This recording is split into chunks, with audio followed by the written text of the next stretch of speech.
Welcome to This Week from the Principal's Desk, a podcast about Lutheran schools and their leadership. This podcast is hosted by two Lutheran school principals. My name is Rob Lunak, and I'm the principal at Mount Calvary Lutheran School in Milwaukee, Wisconsin. And my co-host is Mike Sheeman. My name is Mike Sheeman, and I'm the principal at Bethany Lutheran School, just outside of Cleveland, Ohio. And it's kind of interesting topic that we have today because it's something that, as an administrator, you need to be thinking ahead on, but you hope never happens. Today, Rob and I want to talk a little bit about crisis management because it's important to have conversations ahead of time. Because one thing that I learned a little bit early on in my ministry as a principal was I'm certainly praying crises never happen, but the reality is they do. And we have a message to share in the middle of any crisis that God is in control, no matter what takes place. But we thought it would be appropriate to talk a little bit about how a crisis can impact a school, some things that administrators can think through even ahead of crises, but also to discuss possible actions both during and then, of course, following crises as well. So that's going to be what we talk a little bit about today. But we thought we would actually start with the question, what constitutes a crisis? What makes a crisis? And we were talking earlier, Rob, you had a good answer for that one. Do you want to share what constitutes a crisis? Yeah, I think some of it depends on the situation, honestly, because what could be a crisis one day might not be a crisis the next day. And the example I'll give is that if you get to school and the power is out at 6:30 or 7 a.m. when you get there, you're going to handle that differently than if the power goes out in your building at 1:30 or 2 o'clock with kids already in the building. One is, okay, we don't know what this is, and maybe we cancel school because we don't have any power. And one, if, a squirrel got into an electrical wire somewhere down the block and it's 2:30 in the afternoon, is okay, we're just going to teach like it's 1870 for right now. We'll open the blinds and let the light in, and hey, we all have books where we all think quick on our feet. We'll just make that work, and you go about the day till parents get picked up. So depending on the situation, the exact same thing happening is going to be handled differently. And I think it's really important here that you have a really thorough crisis manual, that you have everything laid out, even some things that are outside of the realm of possibility because they almost never happen. Do you have an earthquake plan? You probably should. Does that mean that it maybe won't happen? Sure. That's the thing about a crisis manual. We hope none of them happen. We hope we never have to deal with any of them, but we have them in there anyway. One of the things we'd always do, we had a tsunami policy in Wisconsin just because you could then ask people if they've read the policy, like, hey, what do you think about the tsunami policy? And if they are really surprised that it's in there, you go, oh, you didn't read the policy manual. You should read that. That's a good one. And some places really need a tsunami policy, right? If you are out on one of the coasts, it definitely is something that you should at least have looked at, especially if you are right on the ocean. If you're blessed enough to be working at a Lutheran school with a seaside view, it's probably one of those things you want in your policy. What do you think, Mike? Yeah, no, I totally agree with that. And I've seen various schools have different types of policies. There was a school that I served at. I was blessed to serve at two schools that practically had ocean views. And we had a policy at one school in Vancouver, British Columbia, on how to handle what happens if a bear walks onto campus. And we used that policy while I was there because we had, I think it was at least 3 times while I was principal, there's a black bear walking across our playground. So I got a kick out of that. But I also think you're right. It's better to have a policy on something and never have to use it than to be caught off guard. So the things that we drill here and have policies for, I mean, I'm in Cleveland, but we have a tornado policy. We too have fire drills, mandated things like that. We have earthquake as well. But sadly, I think it's also important to consider what are your lockdown policies. You need to consider active shooter. There's a lot of organizations that can help you develop those policies and review what you have. But it's going to be different how you might handle kind of, I'll say, a lock in if there's like a rabid animal on the playground and we all need to stay in the building versus how you handle a lockdown where if you have some sort of incident actively taking place inside the halls of your building. So nobody likes talking about those things because nobody wants them to happen to them. But unfortunately, society's provided us lots of examples on why we need to be prepared and have those conversations. And they get intense in staff meetings. I know that. And nobody likes to think about it, but Unfortunately, that's the world in which we live. I will also say, I think that as you reflect on these things, as you set policy, I pray you don't have to enact your policies, but as you do, how you as the principal respond in that moment is really going to set the tone for the entire organization. So if you come across as not knowing what to do, if you come across as panicked, if you come across as uncertain or whatever, that's going to flood into everybody else. Um, Sometimes you are called upon in the middle of a crisis to make a decision, and you don't have time to reflect on it. You don't have time to analyze all the different possible outcomes. But the best thing you can do is use the common sense God has given you to make a firm decision, act on it, and you might be right, you might be wrong, but people need to see who is in control in the building during anything that might happen, from a flood to a fire to who knows. But that confidence that you portray is absolutely vital. Rob, what do you think on that? Yeah, I think that's really important. You do not need to be a crisis management expert, but you need to be an expert in your policy. You don't have to work for FEMA, right? Although they offer some great crisis management training that is, I think, free. So I would highly encourage people to take that if you haven't. It's got a lot of good chain of command stuff and a lot of good interfacing with media stuff, so useful stuff. But you need to know exactly what your policy says. So if something happens, you can be firm and consistent and direct with whatever you're giving because no one wants wishy-washy. If the fire alarm goes off in your building and everyone looks to you and you go, I don't know what to do, that's not a good sign. And that's something we probably all know how to handle. But how do you handle a black bear on your property? Or how do you handle if a window gets broken? Or how do you handle in the neighborhood I'm in, we had a drive-by shooting not too far from our building. What do you do? How do you handle all that? And so you have to be comfortable with your policy so you can act in those moments without going, you know what, let me go check. And we love that answer as principals. I don't know, but I'll let you know in a minute. I'll go find out. You don't have the time to do that in a crisis. And I understand none of us want to make bad decisions.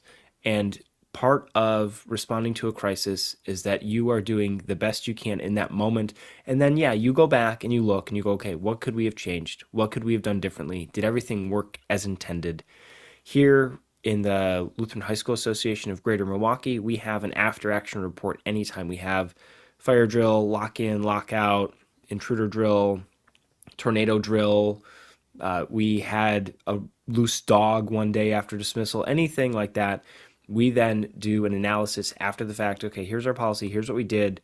Here's what went well. Here's what we could learn from. Here's what we're going to improve. And that's a report that we actually fill out. And it forces us to be intentional, to look at what we're doing, to figure out what could be better. And the whole point of this, and this is where sometimes I think we get lost because it all seems very technical. The whole point is that we're supporting the safety of our kids. And so a lot of that, there's stuff after the crisis that you should be doing. After we had that drive-by shooting not too far from us, we had comfort dogs in the next day.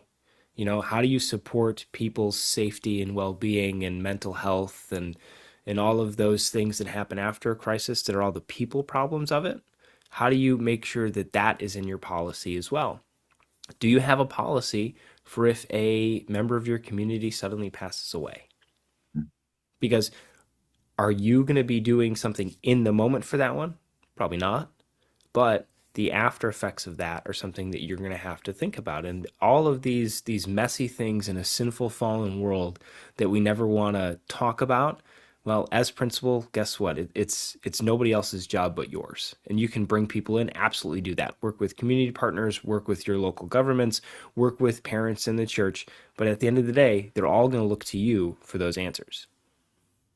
Yeah, and I think the point you're making there too, Rob, working with your local agencies, local governments is really important. One thing I found out early on when I started as a principal was there were a bunch of public schools in our area that went into a lockdown. But and in fact, the school that was closest to the incident that was taking place was my school. But because I was a Christian school, I wasn't on the radar of the local police force. So pretty close after that, I walked down there and I developed a great relationship with them and said, listen, we need to be part of that communication. Anything you're communicating to the public school, we need to be a part of that. Right now, I actually have a good relationship with our local police force here, and we use the Remind app for texting information to parents. And if there's anything that we need to push out, I actually have the cops on the Remind app. I have cell phone numbers of police as well, that if I needed instantly to get a hold of somebody, I can do that and they'd be here as fast as I would need them here. So make sure that you are on the radar of your local law enforcement. I think that's a really important point. Um, so just for fun, let's go through an example. I lived something out last year here, that was a crisis that turned into something absolutely beautiful. We had a freak storm here in Cleveland, and the lights started flickering a little bit in the school. And even though the power didn't go out for a minute, the fire alarm started going off, and so we evacuated, went through what we normally do. But as I was walking through the halls, I actually was smelling smoke, and went down toward where our cafeteria is, and it was very obvious that there was smoke in the area. So we called 911. It was a cold day, and the kids didn't have their coats on. They're all outside the building. The fire trucks come, lights and sirens, and the kids are watching all of this. And some of them, especially the little guys, they're pretty scared because they don't know what's going on. They can't process that kind of stuff. So in the middle of that crisis, I had professionals here. I had the fire department here. They're taking care of it. My most important people in that moment were the kids. So I had to stop and analyze, how are we taking care of these kids that don't have coats on in a cold, I think it was like a 20, 25-degree day. How do you care for them physically and emotionally? So we did a complete turnaround in the approach. Rather than just saying we're going to wait and see, we have other buildings around us that we have good relationships with, or frankly we own, and so we moved kids into those buildings. The fire people ended up clearing the sanctuary as a place where they said it's safe for everybody to go. So we actually brought all the kids back into the sanctuary. There was a lot of tears, a lot of, we don't know where so and so is, and everybody was there. And what ended up happening was it turned into a beautiful moment of a most impromptu worship we've ever done. We started having the kids sing, and we were reading from the Word of God, and a teacher got up and gave a message on the spot. It was incredible, and it was neat to see God's word working, because it brought the pressure down. It brought these kids back down, to know that we're okay. Everybody's doing fine. So handling the kids, that's the number one thing for me, is making sure that I know that they are safe physically and emotionally. So something to consider as a principal, is, yeah, how are your kids going to react? Probably not the way you expect, but that's okay. Yeah, there's a saying that I've heard in the school safety circles world is that firefighters own the fire, principals own the students.